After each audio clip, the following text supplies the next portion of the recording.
Cryothesia 77k got a rework in the recent 3.4.0 Sandbox update, with Bungie admitting they were pretty worried about putting out a stasis weapon when this was originally released in Season of the Splicer.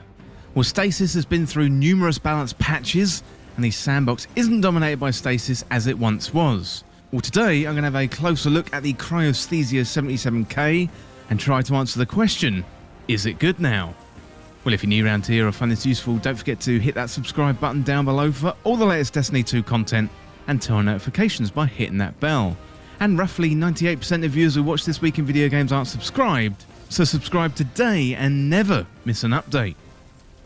Originally introduced back in Season 14, the Cryothesia 77k came and went with little fanfare, with Bungie giving us some insight into why recently on the DCP Firing Range podcast. So at the time, stasis was still widely disliked by the Destiny community, and therefore just before Cryothesia 77k was put out, it was pretty much nerfed into the ground.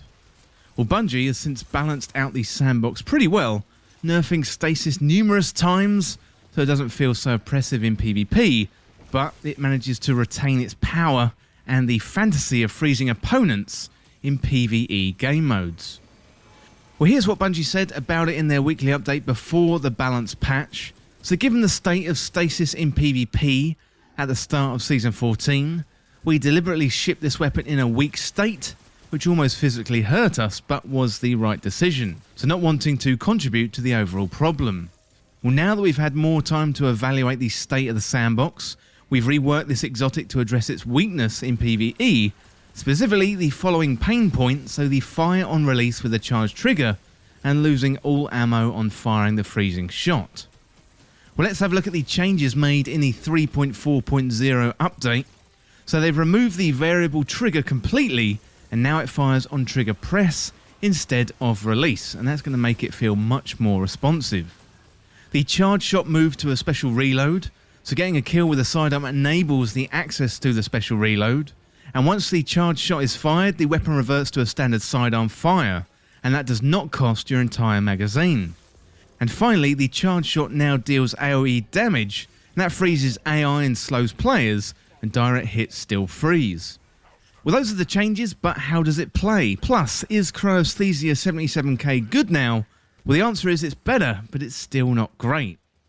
So let's quickly remind ourselves of the Cryothesia 77k and its perks. So this one is an exotic kinetic sidearm that shoots stasis damage, and it comes with the perks the LN2 burst, so swap firing mode after a final blow to enable a charged shot.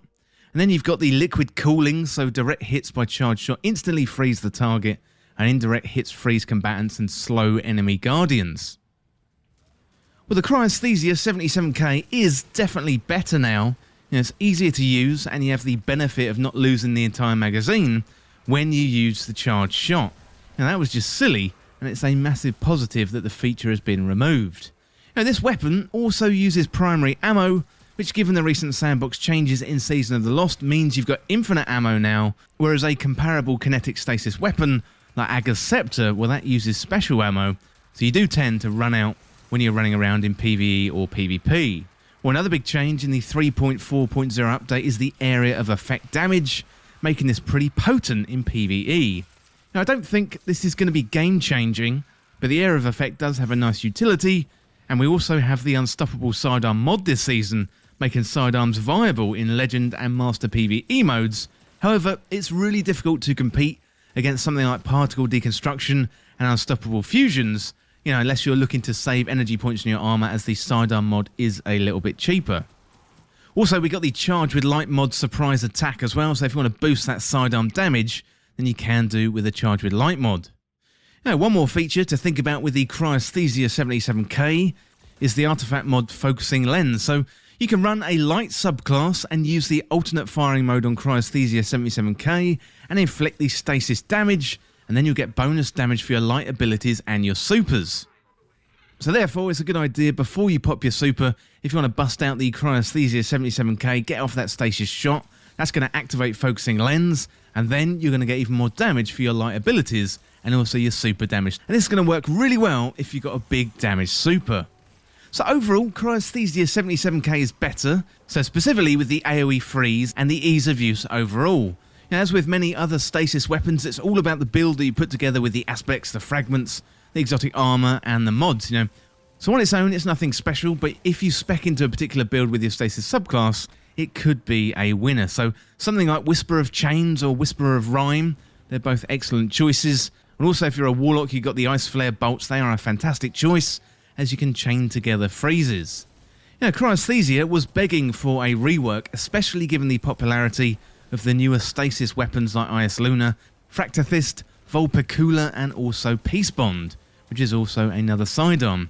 It was only a few months ago that stasis was potentially dragging the game through the mud, cited as one of the reasons why many players were leaving the game. So it really is a remarkable turnaround for the damage type. I do think it's coming to its own in Season of the Lost. So this season, stasis weapons and builds have really come to the forefront, given the addition of legendary weapons and perks like Headstone. So this is where precision final blows can spawn stasis crystals at the victim's location. And in Update 3.4.0, there were some significant Pve Stasis Improvements too, worth taking note of. So with stasis crystals, so while forming, stasis crystals now slow nearby players instead of freezing them.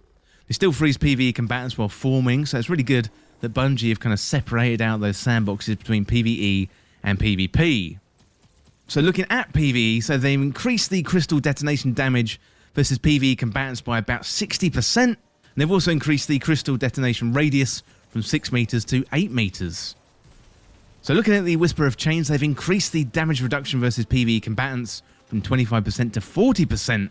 Also, the Whisper of Rending as well have increased the kinetic weapon damage versus stasis crystals by 100%.